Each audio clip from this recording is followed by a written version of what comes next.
¿Qué fecha, qué festividad se acerca la próxima semana? ¿Ah? La Semana Santa, amén. La Semana Santa. ¿Y qué significa la Semana Santa para usted? ¿Qué significa para el mundo cristiano la Semana Santa? La muerte de Cristo, ¿sí? El sacrificio. Y la resurrección también, el sacrificio, ¿ya? Vamos hoy a abordar este tema porque es importante que la semana que viene, ¿ya?, nosotros podamos tener claridad al respecto, y muchas veces estamos celebrando cosas o feriados que ni siquiera conocemos el trasfondo. Y creo que hoy nos vamos a llevar tal vez bastantes sorpresas acerca de qué significa la Semana Santa, qué significa para el pueblo cristiano, para la gran mayoría, y qué significa para otras personas que no pertenecen al pueblo cristiano. Y entonces abordamos este tema. El título para este mensaje: el verdadero significado de Semana Santa. El verdadero significado. A ver si usted conocía estas cosas, o si las celebraba, o si usted pensaba que Semana Santa es comer pescado, es comer algo del mar, y con eso usted quedaba bien. Vamos a ver, porque muchos sé que lo piensan así, tal vez no están acá, pero muchos piensan que la Semana Santa, especialmente el mundo católico, ¿ya?, pensaba que en Semana Santa obligadamente tenías que comer algún tipo de pescado, algo del mar, y entonces con eso estabas conmemorando la muerte y la resurrección de Jesucristo. ¿Amén? Veamos. Mientras para la mayoría de las personas la Semana Santa es la llegada de Jesús. ¿A dónde? ¿A dónde llegó Jesús? Voy a hacer preguntas. ¿A dónde llegó Jesús? Jerusalén. A Jerusalén. Recuerden que este evento comienza cuando Jesús llega a Jerusalén, y luego también, ¿cierto?, su ejecución. Y detrás de esto hay una historia mucho más profunda, detrás de la historia de un Cristo que se aparece, ¿cierto?, en medio de su pueblo, ya haciendo connotación a Jerusalén, Jerusalén. También hay otras indicaciones que nos van a enseñar hoy. Para otros, la Semana Santa trata de un periodo en donde un conejo pascual esconde huevos de chocolate para que los niños de manera entretenida puedan encontrarlos. Esa es la otra parte, la parte oscura, la parte morba, la parte fea.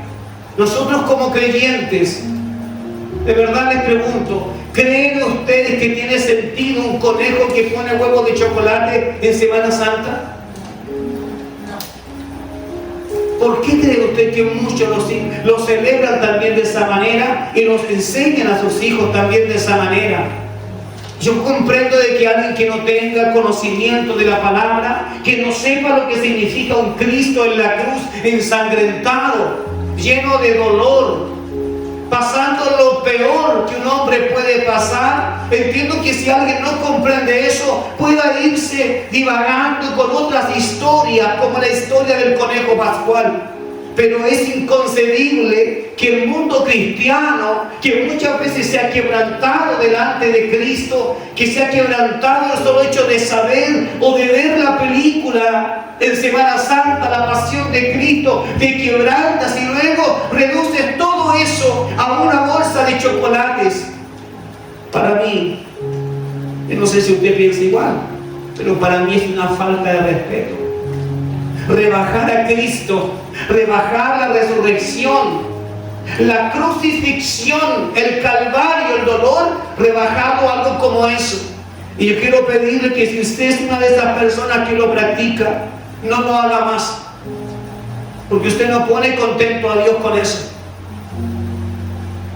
Si tuviera sentido, entonces hasta Dios podría decirle: me gusta lo que hace. Pero hay muchas cosas que hacemos y no tienen sentido, y son solamente costumbres que el mundo nos hereda. ¿Para qué? Para provocar en nosotros un desenfoque de la verdad e irnos en pos de otras ideologías. También lo hace para provocar una apertura al consumismo masivo. En este tiempo se llenan los supermercados de chocolate, ¿no? ¿Quiénes son los más felices? Los que los venden. Pero ¿tienen alguna relación con Cristo? Ninguna. Ahora, es un tiempo de libertad para el pueblo cristiano. ¿Y por qué hablo de libertad? Porque usted sabe muy bien que lo que conseguimos a través de la cruz de Cristo fue libertad. Estábamos condenados, estábamos muertos ¿en qué cosa?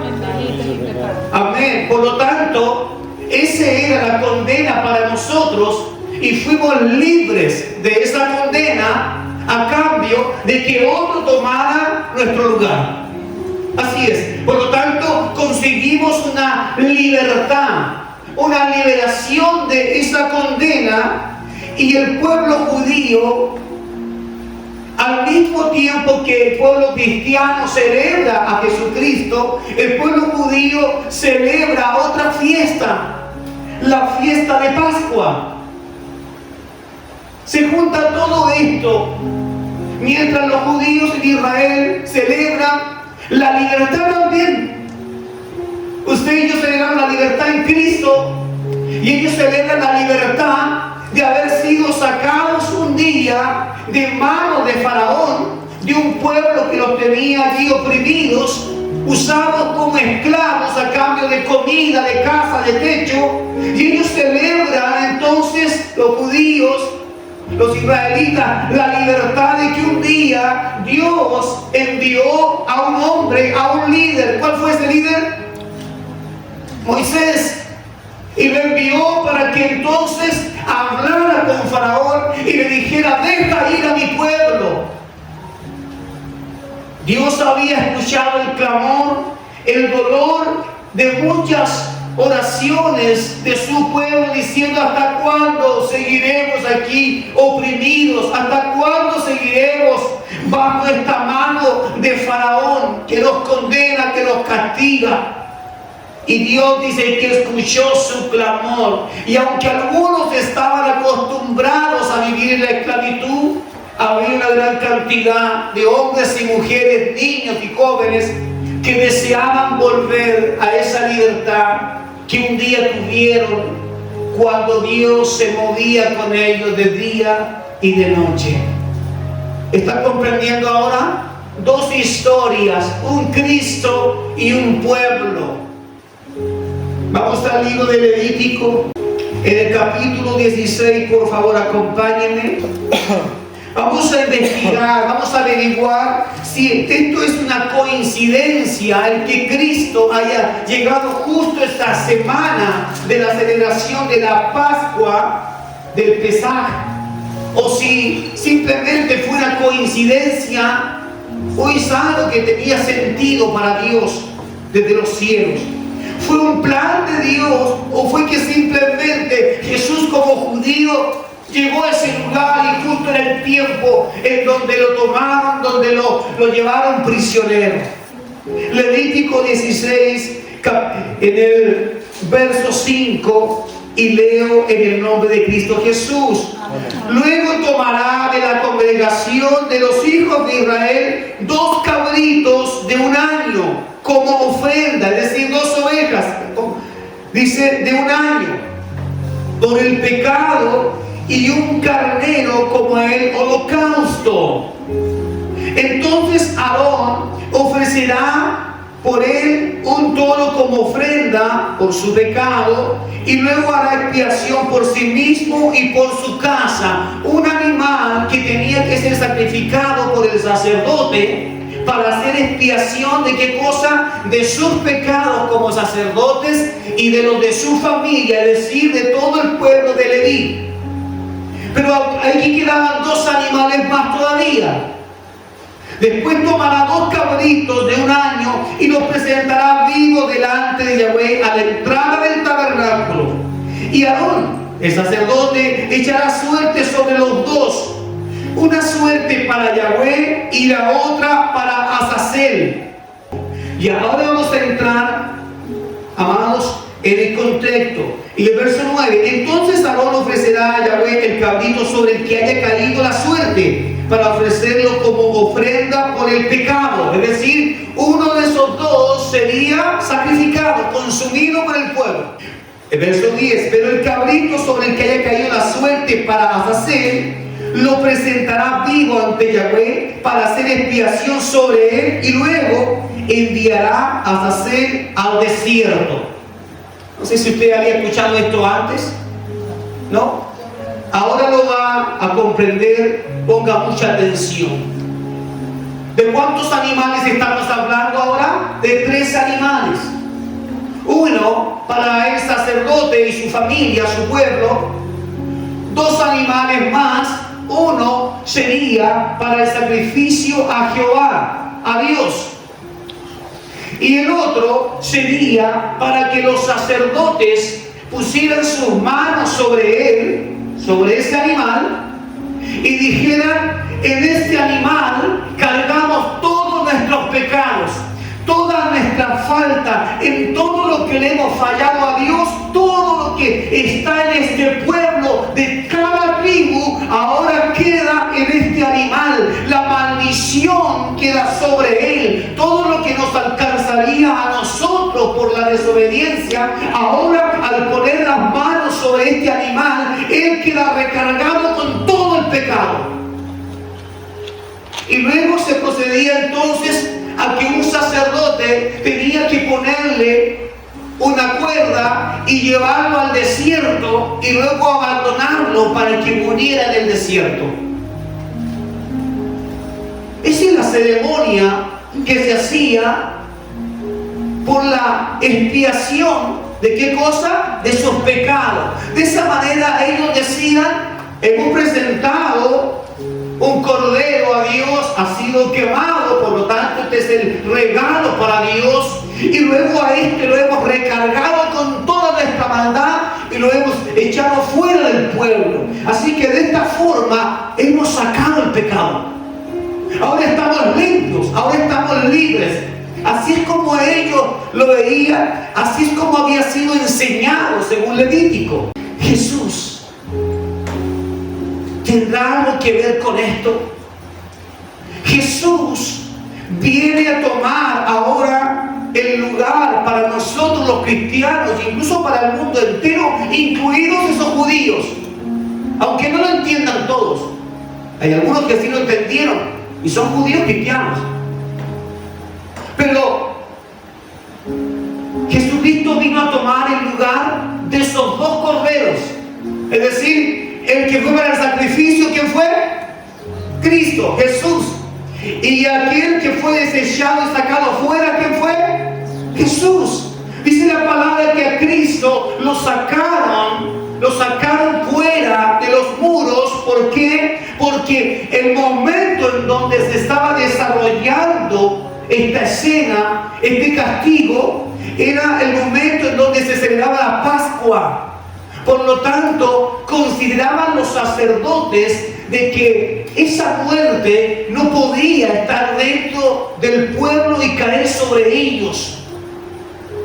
¿Y qué es lo que hacían? Lo sacaron para que se llevara toda, ¿cierto?, esa maldición que según ellos este hombre cargaba a Jesucristo porque fue un blasfemo, porque no guardó la ley, porque no se comportó a la altura de un verdadero judío.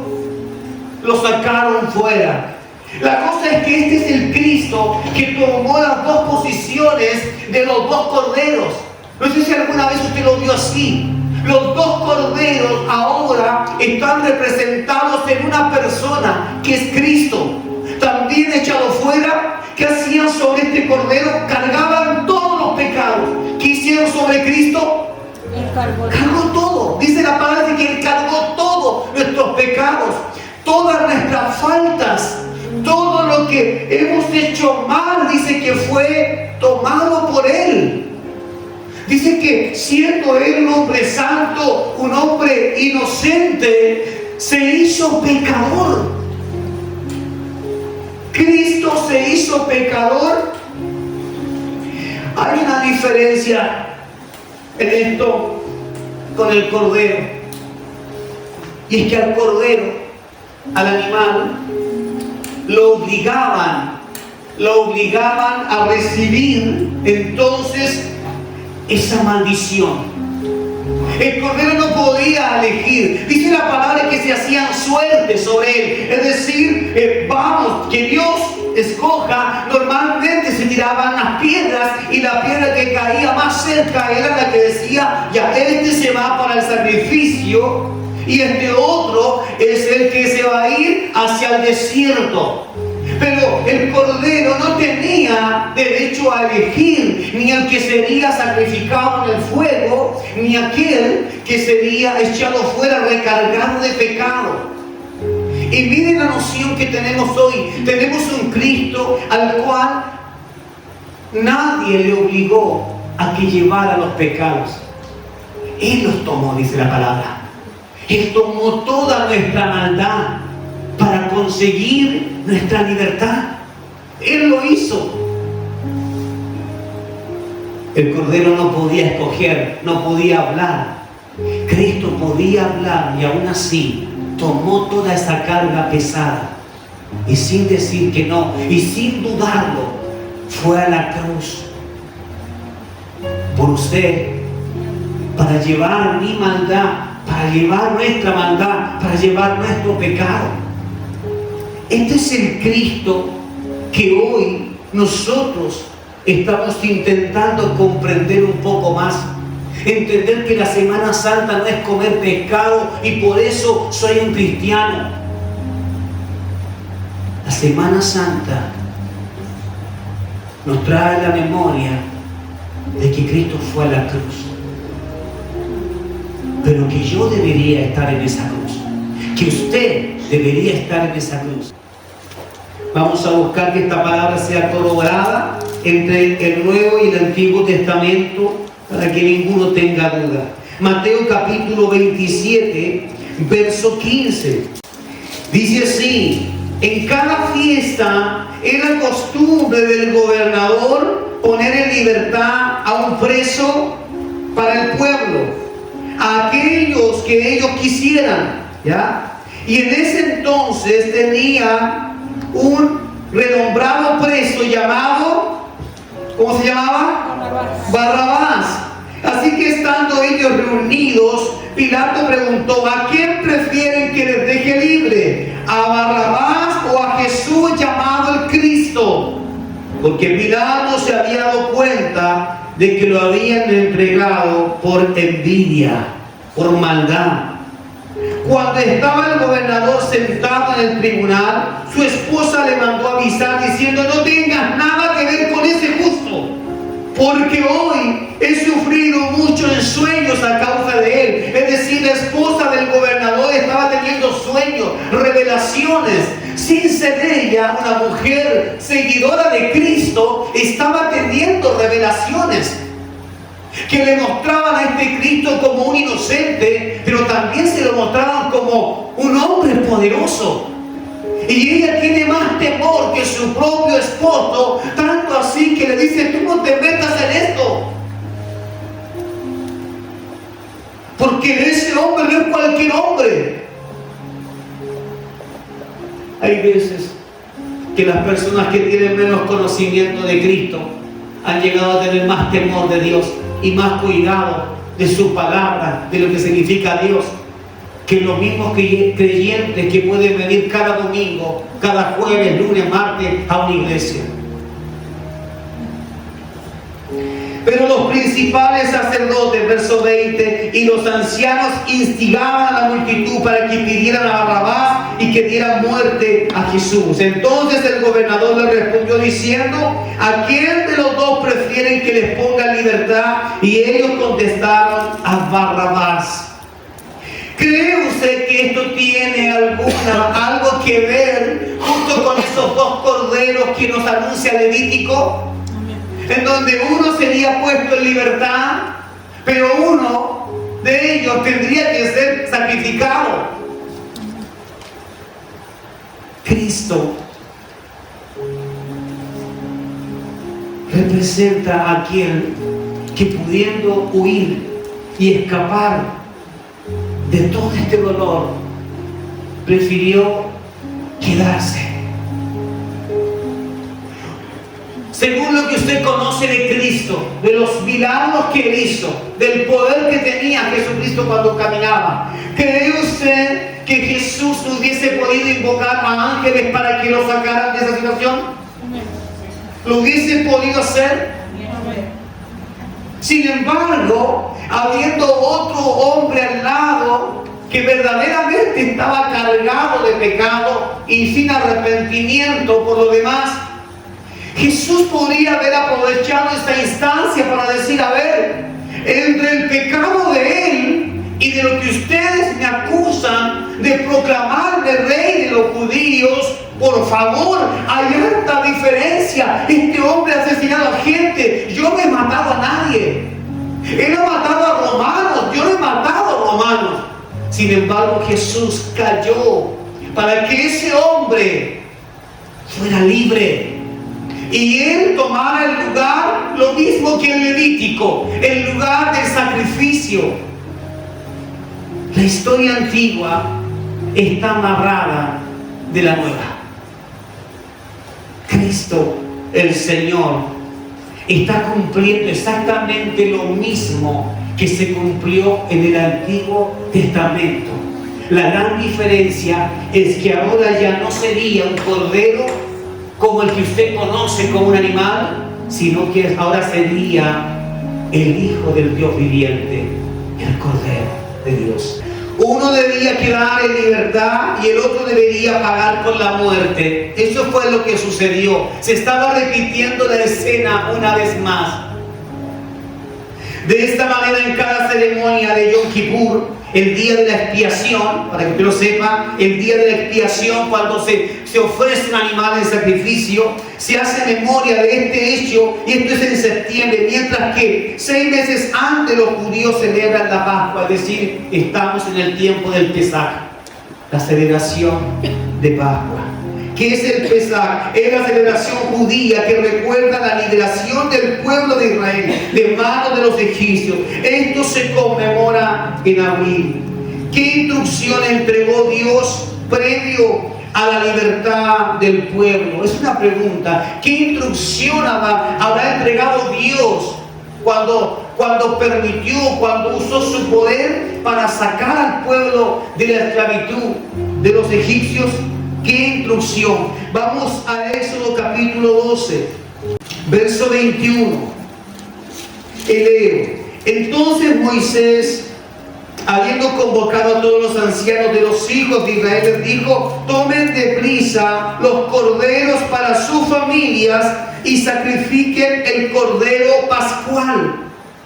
Quiero que usted vaya anotando estos antecedentes en su memoria, para que comprenda que Cristo está totalmente conectado con el tiempo de Faraón, con la esclavitud del pueblo de Israel. Tomen, le dice, deprisa corderos para su familia y sacrifiquen el cordero pascual. Tomen además un manojo de hisopo, empápenlo con la sangre del cordero que está en la vasija y rocíen los dinteles y los 2 postes de las puertas.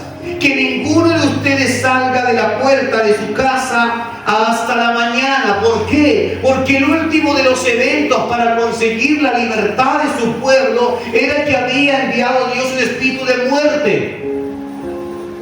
Por lo tanto, el único lugar donde la muerte se detendría serían los lugares que estaban marcados con sangre. ¿De qué cosa? ¿De qué cordero? El freno para la muerte es Cristo, es su sangre. El freno que tiene Satanás para no arrancarte la vida siempre ha sido Cristo, siempre ha sido su sangre. Pero a veces no valorizamos esa sangre bendita, poderosa. Está claro que la sangre en los postes y dinteles podría detener este castigo enviado a los egipcios. Ahora, ¿qué relación tiene la Pascua judía y la Semana Santa cristiana? Cristo llegó a Jerusalén en la Pascua judía y en esa semana sería crucificado. Justo, ¿cree usted que es una coincidencia? Justo en la celebración de la libertad del pueblo de Israel, ¿A través de qué? A través de un hecho poderoso en donde fue soltada la muerte. Y los únicos que fueron protegidos eran los que tenían marcadas sus casas, sus dinteles, sus pilares con sangre de cordero. Es decir, que para evitar esa tragedia hubo que usar un animal y sacrificarlo. Para evitar que usted vaya al infierno, que yo vaya al infierno, hubo que sacrificar un cordero. ¿Y quién es ese cordero? Cristo, nuestro Señor. Mientras los judíos recordaban la libertad del pueblo, otros esperaban el retorno del Mesías. Por eso es que se lanzaban ahí también coronas de ramas y trataban de preparar el camino para que Cristo, cuando pasara, Él se sintiera también recibido como un rey esperado por todos. Porque muchos esperaban que este Cristo, ahora ya en Jerusalén, vendría a conquistar, vendría por fin a cortar el lazo de la esclavitud. Antes fue la esclavitud del pueblo de Israel tomado por los egipcios, y ahora era el pueblo de Israel que se sentía otra vez esclavizado a Roma, al imperio romano. Por eso muchos pensaban, este va a ser el libertador, seguramente con él viene la guerra y nos va él a llevar a un triunfo sobre Roma. Pero Cristo dijo, mi reino o mi gobierno no es de este mundo. Mientras muchos pensaban, Él es el libertador, y decían así como antes en el pasado, Dios lo hizo y nos sacó de Egipto, ahora nos va a librar de la mano opresora de Roma. Pero no, Cristo no venía a traer ese tipo de libertad. La libertad que Cristo venía a conseguir era otra. Era la libertad de nuestro espíritu, de nuestra alma, la libertad de la condenación. Esa libertad era para todos, judíos y no judíos, gentiles como usted y como yo, para todos. Porque de tal manera amó Dios al mundo, porque de tal manera, de esa forma, amó Dios al mundo, que envió a su Hijo. Cuando comenzamos a entender estas palabras, envió a su Hijo, lo que estamos viendo aquí es que siempre hubo un plan.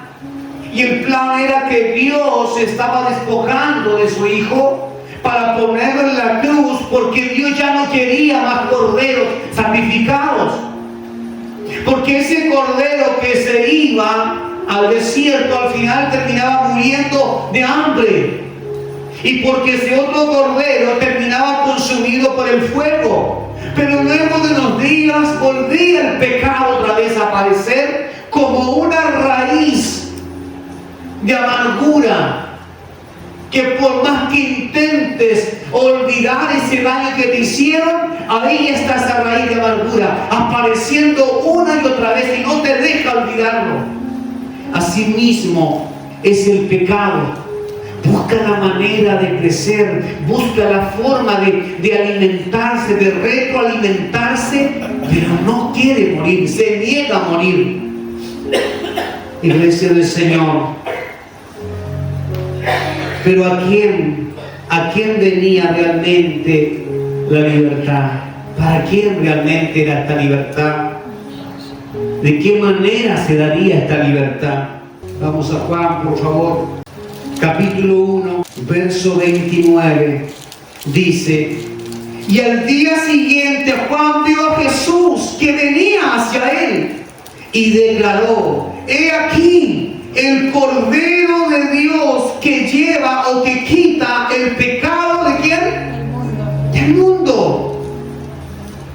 Juan el Bautista estaba conectado con el Antiguo Testamento, estaba conectado, el Espíritu de Dios también se movía y le transmitía información. de esta manera. Yo no me imagino cómo sería la visión, qué habrá pensado, qué fue lo que vio, cómo se sintió Juan el Bautista cuando vio a un hombre caminando a paso lento pero firme hacia él, cuando vio a Cristo, a su primo, cuando ve que se viene acercando. ¿Qué sentiría que logró decir a viva voz? He aquí, viene el Cordero que quita el pecado del mundo. ¿Qué habrá recibido de Dios Juan el Bautista ese día? ¿Cómo habrá sido la carga que él sintió de saber que justo es Él? Justo es mi primo, justo es Jesús el bueno, el que todos aman, el que hace cosas buenas, el que sana, el que libera, el que viene de una buena familia. Y recibir la visión de parte de Dios, esa revelación, y que Dios le diga a través del Espíritu: Juan, levanta tu mirada, ese que viene allí, ese es el Cordero que quitará el pecado del mundo. Creo que no debió haber sido fácil tampoco para Juan saber que alguien amado por él, será sacrificado.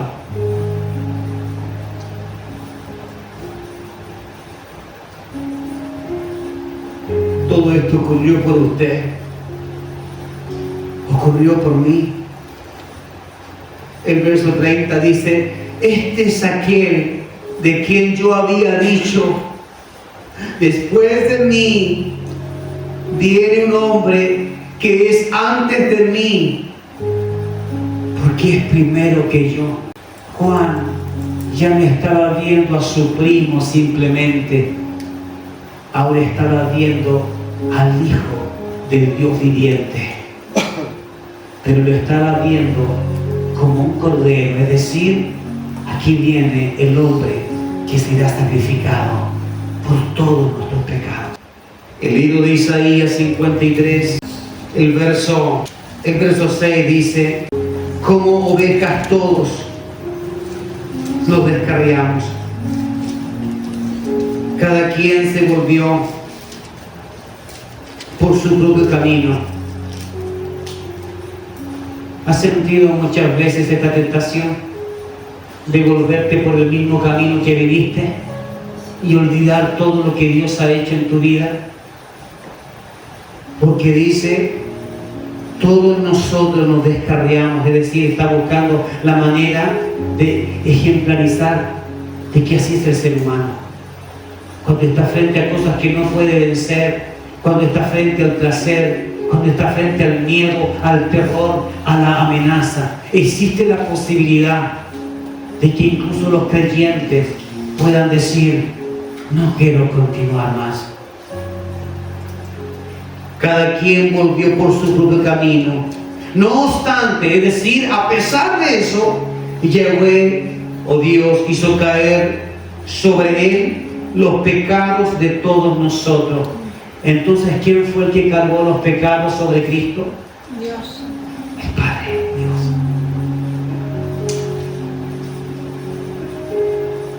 ¿Cristo se rehusó a eso? Es decir, hubo voluntad también del Hijo. Es decir: Padre, yo lo hago. Si eso te va a poner contento, Padre, si eso va a traer el que tú puedas tener una nueva relación con lo que tú creaste, Padre, permíteme a mí, yo estoy dispuesto.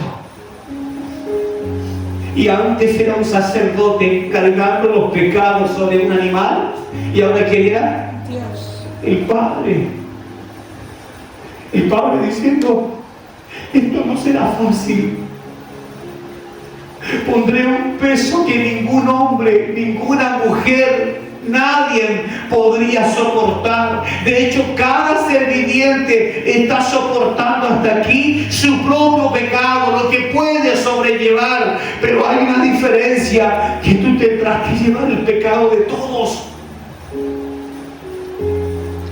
Cuando Cristo dice: el que quiera seguirme, el que quiera venir en pos de mí, niéguese a sí mismo, tome su cruz. Lo que está diciendo es: toma lo que tú puedes cargar y prepárate para la muerte. Prepárate. Pero yo no pondré más carga de la que tú puedas llevar. Sin embargo, Cristo, Él no dice: tomaré la carga que yo pueda llevar, lo que a mí me pertenece. No. Él dice que aceptó de boca del Padre tomar todo, toda la carga consumida de maldad de nosotros los hombres, todo lo que está allí apegado al diseño oscuro de Satanás, a la envidia, a la rabia, a la ira, al rencor, a la soberbia, a la altivez, a la religiosidad, esa que no deja que tampoco otros vengan a Cristo, porque ponen límites, porque ponen encuadramiento, porque te pide: si haces esto, yo te doy esto. Jesús tomó todo, aún el pecado. ¿Sabe de quién es? Aún el pecado de los sacerdotes de la época, aquellos que cargaban al pueblo con leyes, con cosas que les exigían que tenían que hacer para tener algo de Dios. Eso también era pecado. Y al día de hoy la religiosidad sigue siendo un pecado. Todo eso Cristo ya lo cargó. No necesita cargarlo otra vez, porque en la cruz Él dijo: consumado es. Ella está. Ahora, ¿qué ha sucedido? Es que en la libertad que cada uno dice tener, es el que ha decidido si vuelve a su antiguo camino, como esas ovejas que cada uno volvió a su propio camino. Somos nosotros los que decidimos si vamos a ir a tomar otra vez el pecado, lo que Cristo colgó en la cruz y expuso, dice, públicamente. Nosotros decidimos si vamos a volver a tomar otra vez eso, si vamos a volver a la misma basura. Nosotros, pero Cristo ya venció. Iglesia, Cristo no necesita vencer para que tú le creas. ¿Y sabes por qué no necesita vencer? Porque Él ya venció. Cuando la lectura dice que Él está a la diestra del Padre, lo que está diciendo es que Él ya está en gloria, que Él no está esperando ser resucitado, que Él no está esperando que el Padre diga: ahora sí puedes venir conmigo porque ya ha pasado el tiempo. No. La Escritura dice que Él ya está a la diestra del Padre. Por lo tanto, no se puede volver a traer a Cristo y volver a clavarlo en la cruz. Pero ¿y qué pasa con mis pecados, pastor? Y si yo he pecado después de eso, si Cristo ya fue a la cruz y ya Él venció, ¿eso significa que yo estoy en pecado? Sí, por supuesto. Pero ¿y qué hago con mis pecados? Debes tomarte de ese mismo sacrificio de Cristo en la cruz y decir: Señor, tú venciste, incluso lo que hoy yo no he podido vencer, incluso las cosas con las que hoy lucho, que me consumen, esas cosas, tu palabra me dice que tú ya venciste y que no necesito ponerte en la cruz porque tú ya fuiste. Y cuando fuiste, lo hiciste pensando incluso en mi generación, en mi maldad para 2026, para 2027, 2028, pensando en mi maldad. Me trajiste una noticia buena, Señor. La cosa es: ¿te tomarás de ese sacrificio o seguirás diciendo: no puedo, porque mi tendencia es al pecado? ¿Sabes qué? Toda nuestra tendencia, estando en este cuerpo, será el pecado. Si no es de hecho consumido, será de pensamiento. Siempre será así. Habrán días buenos en donde estarás llena del Señor, orando, ayunando y leyendo sus palabras, sintiendo que es el mejor de tus días con el Señor. Pero ¿sabes qué? Habrán otros días donde algo sucederá y te darás cuenta que todavía tienes rabia, que todavía tienes rencor, que todavía hay cosas que te molestan. Y entonces dirás: Señor, creo que todavía soy carne. Creo que todavía, Señor, este cuerpo intenta ponerme mal contigo. La cosa es, o nos damos por vencidos y decimos: Señor, no se puede, o decimos: todo lo puedo en Cristo, porque Él me va a fortalecer si caigo. Si el justo cae 7 veces, Dios lo levanta. Y mira cuántas veces has caído tú, cuántas veces he caído yo. ¿Alguna vez crees que Dios te ha dejado tirado en el piso, tirada en el piso cuando clamaste a Él? El verso 7 dice: se ofreció. ¿Entiendes la diferencia entre me están obligando? Se ofreció y fue humillado, pero no abrió su boca. ¿Podría haberse defendido? ¿Tenía realmente él capacidades para defenderse si era un hombre sabio? ¿Acaso Dios no sabía usar la palabra? ¿Acaso Cristo no sabía usar los lenguajes? ¿Acaso Cristo no conocía al ser humano desde antes que fuera un ser humano? Cristo tenía todas las facultades para convencer a Herodes, para convencer a Pilatos. Tenía facilidades, autoridad para convencer incluso a los religiosos de la época. Sin embargo, dice que no abrió su boca. Una de las características de alguien que ya está mudado a la persona de Cristo es que frente a presión no abre su boca. Que cuando te están presionando, cuando te están inculpando, cuando se están burlando de ti, cuando te están dañando, cuando te están golpeando, no abres tu boca. Si alguno de nosotros lograra eso, entonces podría decirte: creo que Cristo ya ha avanzado demasiado en tu carácter, hasta puedo verlo allí. ¿Por qué? Porque es fácil soportar cuando no tienes nadie que te dañe. Es fácil decir: soy un buen cristiano, cuando no hay tentaciones, porque crees que ya todo lo venciste. Es fácil.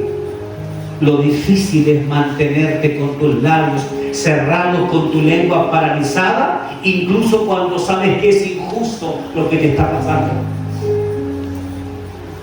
Cerrar tu boca, incluso cuando sabes que podrías defenderte. Estoy seguro que aquí entre nosotros habrá más de alguien que por defender a su hijo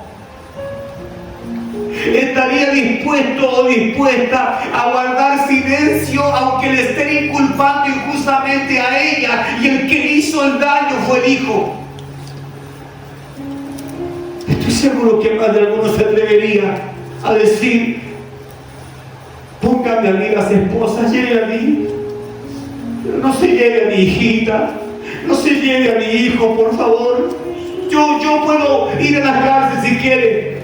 Pero Cristo dice que no abrió su boca para defenderse, teniendo toda facultad y conocimiento de causa para zafarse de eso. Como cordero fue llevado al matadero. ¿Entiende esto? Fue llevado. Es decir, Dios está intentando mostrarnos un espejo de lo que sucedía en la antigüedad. Al cordero no lo llamaban para el sacrificio, tenían que traerlo. lo amarraban por el cuello y lo iban tirando, y el cordero, en silencio, sin saber a dónde le estaban llevando, iba sin prestar ninguna resistencia. ¿Entienden la moraleja de esta historia? Cristo fue llevado, es decir, fue empujado. Le pusieron una cruz pesada y más encima lo hicieron caminar para avergonzarlo, para que todo el mundo que estaba allí presente se dieran cuenta de lo que le pasa a alguien que se levanta en contra del pueblo judío de ese tiempo, de la iglesia, de los fariseos que gobernaban, de los saduceos, para que mostrarles una manera ejemplar de que esto no se hace. Mientras tanto, los romanos con orgullo también decían: esto es lo que le pasa a cualquiera que se hace llamar Señor Dios. El único Dios que tenemos es César. Cristo estaba sirviendo como el cordero ejemplar de lo que no se debe hacer en esa época. Me llama la atención, teniendo tanta información, Cristo guardó silencio. Como una oveja que permanece muda ante el esquilador, no abrió él su boca. A la cárcel y al juicio fue llevado, y su generación, ¿quién la aplacará? Porque él fue cortado de la tierra de los vivientes, y por los inicuos de mi pueblo fue ofrecido, dice. Se dispuso con el impío su sepultura, pero con el rico estuvo su muerte, aunque no cometió iniquidad, ni hubo engaño en su boca. Con todo, Dios, Yahweh, quiso humillarlo y quiso someterlo al sufrimiento. Y él, Cristo, se entregó a sí mismo como ofrenda por el pecado, para ver descendencia y largos días. También la voluntad de Yahweh prosperará en su mano. Es decir, Cristo dijo: esto que estoy haciendo, muchos no lo entenderán. Más de alguien me va a decir: huye, escápate, sálvate, defiéndete. Hemos visto tus obras, eres bueno, defiéndete. Tenemos a un Pedro: Señor, no vayas. Si sabes lo que te va a pasar, no vayas. Pero no todo es ternura. Quien estaba hablando en Pedro era Satanás. Satanás estaba entendiendo que servía mucho para su causa un Cristo que, después de haber sido presentado como el valiente, el heraldo de los pobres, de los humildes, que ahora estaba huyendo. ¿Por qué crees que le decían: bájate de la cruz? Si eres el Hijo de Dios, bájate. Hay un discurso en esto, y es que Satanás no entendió el plan de Dios hasta cuando vio que Jesús iba a Jerusalén sabiendo que iba a ser crucificado. Recién Satanás comienza a atar todos los cabos sueltos, recién él se da cuenta y dice: creo que lo que he estado haciendo me va a traer más problemas ahora. ¿Por qué? Porque luz resplandeció en las tinieblas cuando Cristo murió en su cuerpo. Y lo explico bien: en su cuerpo murió. Su espíritu salió y descendió de ahí. No subió, descendió. Allí es cuando Satanás dijo: no debía morir, no deberíamos haberlo matado. Porque llegó a testificar, porque fue a tomar cautiva la cautividad, es decir, todo aquel que había muerto pero no tenía una esperanza iba a pasar, de que llegaría ese Mesías esperado, dice que luz resplandeció sobre ellos. Esas almas cautivas vieron la luz descender, y era Cristo manifestándose. Satanás y todos los demonios que operaron en la causa para destruir a Jesucristo, para ese entonces ya no había vuelta atrás. Cristo y el Padre habían logrado el objetivo. Cristo es eterno, ¿te lo sabes? Amén. ¿Por qué tomó entonces condición de carne? Esa es una razón, pero ¿por qué tuvo que tomar si podía hacerlo? Para poder morir. ¿Ah? Para poder morir. Para poder morir. Es decir, un ser que es eterno, ¿cómo muere? Tuvo que tomar forma de carne para poder saber, dice, lo que es el dolor. Para haber experimentado el dolor, el sufrimiento. Tuvo que mostrarlo de esa manera para que en su naturaleza ahora humana, dice que él padeció, que él tuvo hambre, que él se cansó, que él lloró en algún momento. Se volvió hombre para poder morir. Para morir por ti. Iglesia, él no necesitaba esto. Él no necesitaba morir. ¿Por qué lo necesitaría? Si él era eterno. Lo hizo únicamente porque la exigencia ante toda la maldad era que alguien tenía que pagar la deuda delante de un Dios grande, soberano. Y Satanás estaba tan contento porque pensó: ningún hombre en esta tierra, ninguna mujer en esta generación puede pagar una deuda tan grande de pecado. Nadie. Por lo tanto, todas estas generaciones son mías, están condenadas. Hasta que Cristo, junto al Padre, idea de este plan. Y ahora Satanás se encuentra de que sí hay alguien que puede pagar el precio. Sí hay alguien que puede dar su vida para que otros sean libres. Ahora comprende por qué. ¿Por qué Satanás te odia tanto? ¿Y por qué Satanás te va a seguir haciendo la vida imposible? ¿Sabes por qué? Porque él ya contaba con que tú estuvieras perdida, que no tuvieras salvación. Él había asumido que la condición del ser humano no tenía arreglo, que el ser humano jamás volvería a estar bien con Dios. Es más, jamás un ser humano llegará a ocupar el lugar en donde yo estuve como Satanás.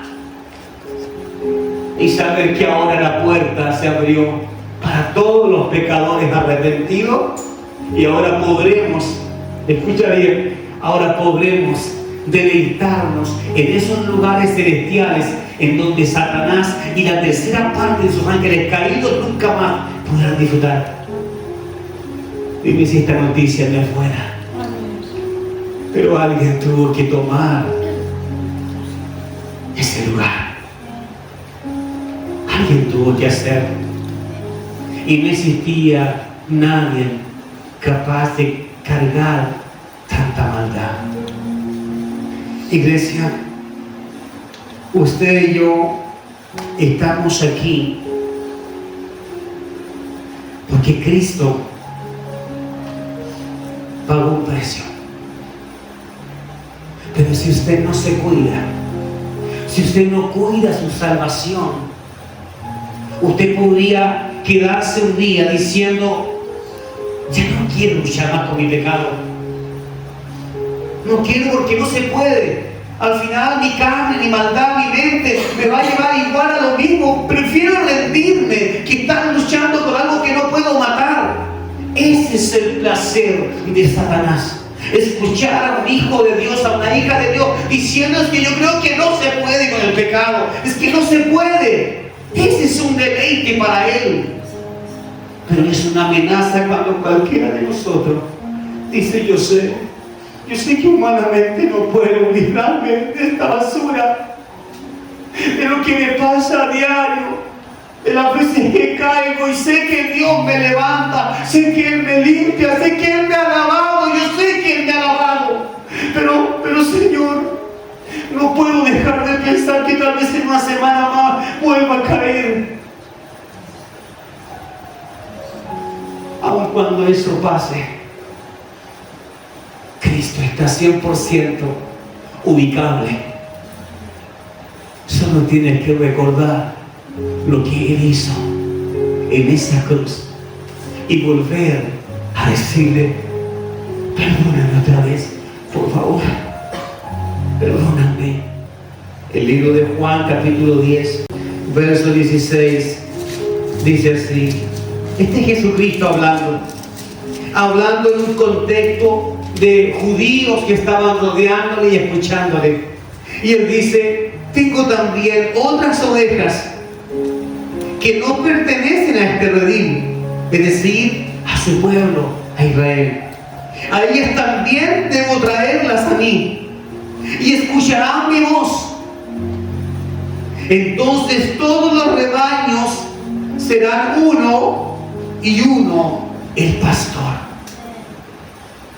Al final, si te das cuenta, iglesia,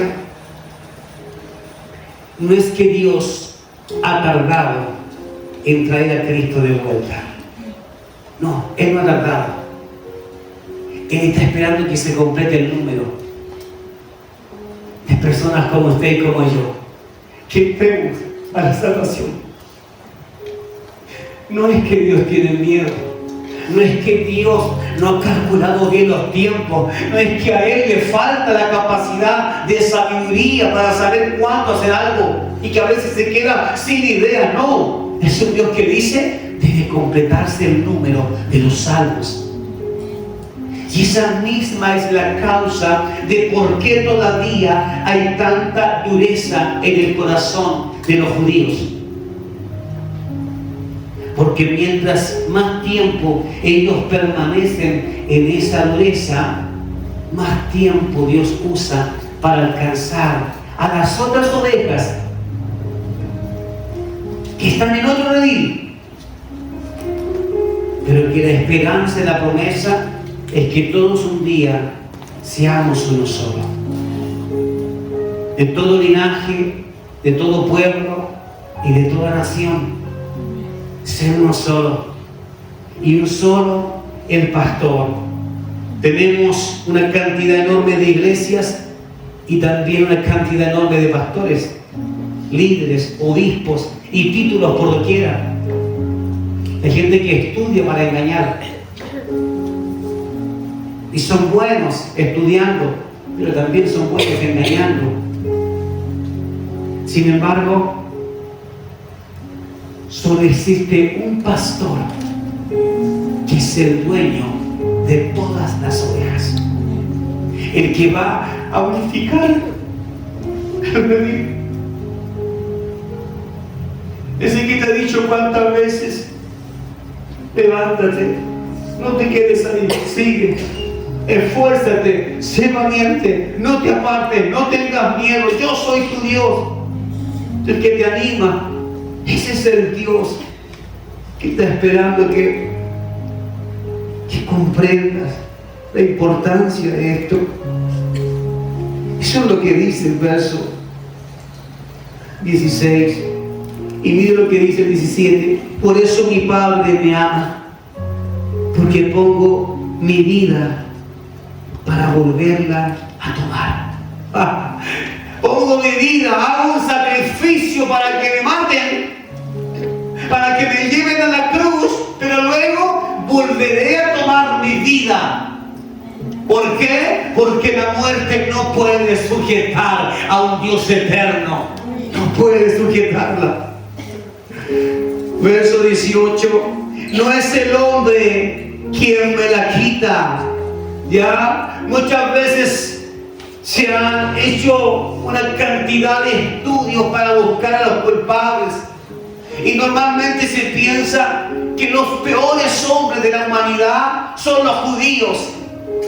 Algunos dicen, no, los judíos no, porque son nuestros hermanos. Tenemos que entender que de ahí viene nuestra fe. Pero hay un grupo no pequeño que dice, no, los judíos son los fariseos de ese tiempo. Ellos fueron los que mataron a Jesucristo. Otros dicen, no, yo pienso que fue el gobierno romano, ese imperio lleno de diferentes dioses que atacó a nuestro Señor.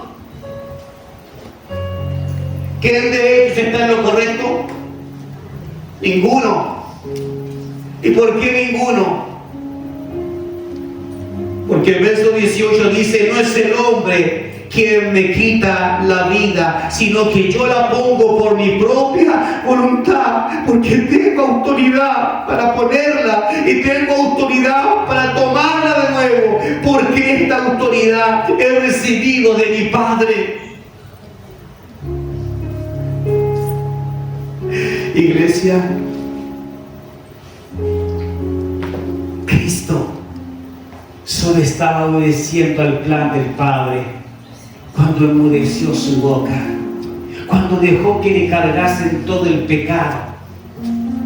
Cristo solo estaba obedeciendo a un plan, incluso cuando le estaban poniendo los clavos en sus manos, cuando le estaban dando de latigazos, sacando parte de su piel y de sus huesos.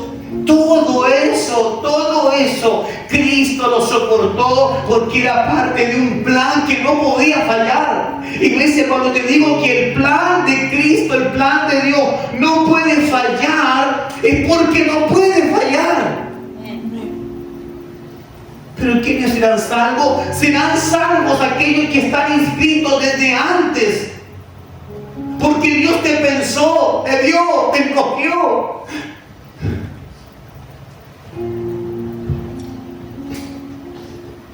De los que tú me diste, ninguno perdí. Ninguno perdí, salvo el hijo de desobediencia. ¿Sabes cuántos miles de millones de almas el Padre le regaló a Cristo desde antes de la fundación del mundo? Porque todo fue creado por Él y para Él. Nosotros somos un regalo del Padre. La creación y todo lo que ya fue guardado y predestinado desde antes es un regalo del Padre al Hijo. Y el soportar todas las cosas que soportó Cristo es un regalo de obediencia al Padre. Mira cómo es esto. Padre, tú me das un regalo y yo quiero ser obediente también. Lo tomaré, pero lo haremos a tu manera. ¿Por qué se le permitió a Satanás levantarse? Porque Dios nunca ha querido hijos obligados que digan, te amo porque tengo que amarte.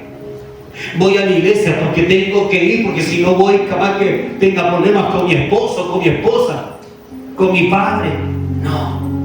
Cristo siempre ha estado esperando de que una vez que entendamos el sacrificio de Él en la cruz, entonces corremos a Él. Donde me digan que hay palabra de Cristo, yo allí estoy de los primeros. Apúntenme a mí.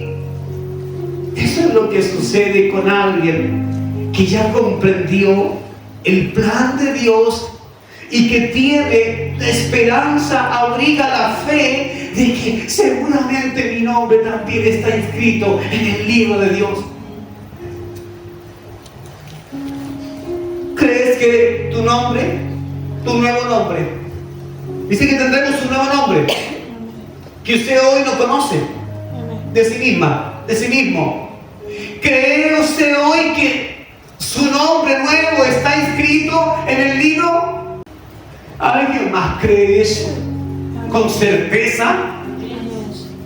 ¿Sabe? Porque cuando dudas si estará mi nombre allí, estás dudando de Cristo, estás dudando del sacrificio de la sangre derramada.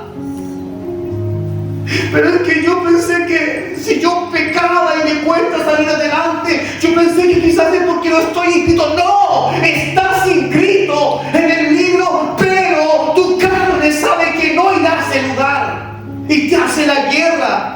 La humanidad dentro nuestro nos hace la guerra porque no irá a ese lugar. Pero nuestra alma, si la dejaras hablar por un momento, si la dejaras conectarse con Dios por un momento, te darías cuenta que tu alma sí cree que tiene un nombre allá. Un lugar, un espacio glorioso, donde nunca más tendrás que estar luchando para permanecer en santidad.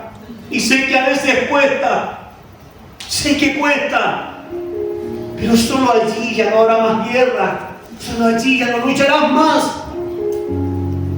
Pero no puedes mantenerte en esta fe y dudando si realmente tu nombre está inscrito. Porque cuando crees con tu corazón, cuando crees con todo tu ser que Él es tu papá, que Él te ama, que Él tiene un lugar hermoso, cuando tú lo crees y aunque venga Satanás a decirte no puedes hacer eso porque tú has pecado, ¿sabes qué? Te va a pasar lo mismo que vivió Cristo. Y le vas a decir: apártate de mí, Satanás, porque escrito está que Dios envió a su Hijo por amor a mí para libertarme. Y vas a usar la palabra tal y cual Cristo usó la palabra cuando Satanás quiso tentarle. Iglesia, cuando el enemigo venga a recordarte tu pasado, tú recuérdale algo más. Recuérdale a tu enemigo cuál es el futuro que le espera a él, porque no puede escapar de ese futuro. Y dile: en cambio yo, mientras tenga todavía aliento, puedo escapar, porque la palabra dice que si me humillo, que si me arrepiento, que si me entrego, Él me perdona y su sangre me limpia, su sangre me lava. Entonces yo tengo más posibilidades que tú. Es así como debes decirle a tus enemigos espirituales: yo tengo más posibilidades que tú, porque yo creo que hay un nombre que Dios me dio y está guardado y yo estaré con Él. Eso hace que tus enemigos desaparezcan, que ellos digan: con este no se puede, con esta niña no se puede, tiene respuesta para todo. Mira, no te equivoques. A veces tiene respuestas para defenderte frente a cosas absurdas, frente a cosas estúpidas que no tienen sentido. Y te defienden si no quieres perder. Sientes que estás defendiendo tu orgullo. ¿Y de qué vale eso? Defiéndete frente a tus enemigos espirituales y recuerda quién es Cristo. Eso sí que es ser sabio, ser valiente. ¿Y qué hago con los perros que me persiguen? Deja que ladren. Esos que dicen que no hay salvación para mí, deja que ladren. Pero la promesa es para los que creen. Yo creo que mi nombre está en ese libro. Y estoy seguro. Y no estoy diciendo que soy un santo. No estoy diciendo que no me equivoco. Pero hay tanta seguridad dentro de mí de que estoy allí. No sé si estoy en la primera hoja, en la segunda, en la tercera, al final, no me importa, pero sé que estoy allí como hermano en la fe. Pero aquí adentro de mí mi alma arde y me dice que sí soy un hijo de Dios, que sí Él tiene un lugar para mí. Y que si yo soy fiel hasta el final, yo veré sorpresas, yo veré milagros. Y mis milagros, ¿sabes en dónde están? En que aquellos que aman y que están lejos del Señor, un día vengan a las plantas de sus pies también. Como ves, mis anhelos y mis sueños no tienen nada que ver con este mundo. Nada que ver con este mundo. Mis anhelos están en lo eterno, donde la polilla no puede desgastar, no puede comer, donde el óxido no puede producir que se rompan los metales. ¿Dónde está tu corazón? Si pensaste que el estar inscrito en ese libro depende de si eres la mejor, intachable, no fallas en nada, estás equivocado. Porque estarías pensando entonces que es por las obras. Todos los que llegaremos a ese lugar, llegaremos por la misericordia del Señor. ¿Y sabes qué? Ninguno de nosotros llegará porque alcanzó a ser el más santo de los santos. No, todos llegaremos porque en la hora señalada, el día justo, la hora precisa, Josefa, el Señor aparecerá en el cielo. Y entonces recién seremos terminados. De algo corrupto a algo incorrupto pasaremos. De seres mortales a inmortales. De lo santo a medias, porque nos cuesta, a santificados por completo. Pero si no eres capaz de soñar ahora que eso ya está, entonces, ¿cómo puedes decir yo soy hijo de la promesa? ¿Acaso la promesa no viene por la fe? Amén. Amén. Entonces, confiesa por esa promesa de que tú ya eres salvo, de que hay un lugar, de que se te está esperando en ese lugar.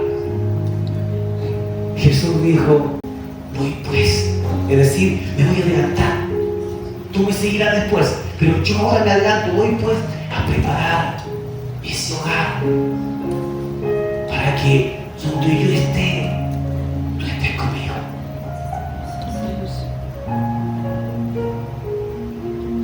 Y no les dejaré solos, porque mi Padre os enviará al Espíritu Santo. Él puede llevarte, Él puede llevarnos a ese lugar, a los brazos del Padre. Si Él te pregunta, no sé por qué aún permanezco en la fe cuando tengo tantas fallas, ¿sabes? Permaneces porque Dios así lo quería. Ni siquiera tus atributos, porque Dios te cogió. ¿Pero qué tengo yo? No soy tan bonito, no soy tan inteligente. ¿Qué tiene usted? ¿Qué es lo que Dios busca en el hombre y la mujer? Un corazón humillado. Contrito y humillado. ¿Crees que tienes eso? Es una pregunta y no, esto no significa que tú eres altivo, que eres soberbio al reconocer. Es distinto cuando usted se presenta y dice: yo soy muy humilde, así que a mí no me cataloguen como cualquier hermano, porque yo soy muy humilde. Entonces, ese es egocéntrico, ese es altivo y soberbio. Pero distinto es cuando hoy yo te hago una pregunta a ti y te digo: ¿crees que el Señor se fijó en ti? ¿Te das cuenta? No tiene que ver con lo que hace ella. Ángelo, no tiene que ver con cuántas veces lo haces bien ni cuántas veces lo haces mal. Nunca dejes de creer que eres ese hijo, porque puede que te tome toda la vida estar peleando. Sí, y a veces vas a pensar que es mejor dejar todo y abandonar, porque no tienes las cualidades, y de verdad no las tienes. ¿Y quién aquí las tiene? Ninguno. Cuando Pablo dice: todo lo puedo en Cristo, está diciendo: yo no puedo hacer nada por mí mismo, por mis fuerzas no, por mi inteligencia menos. Me he metido en cada problema, diría Pablo, me he metido en cada problema. Muy inteligente no creo que sea, Pero si puedo, es porque Cristo me fortalece. Es porque Él vive en mí. Y las cosas que hoy vivo, las vivo en Cristo Jesús.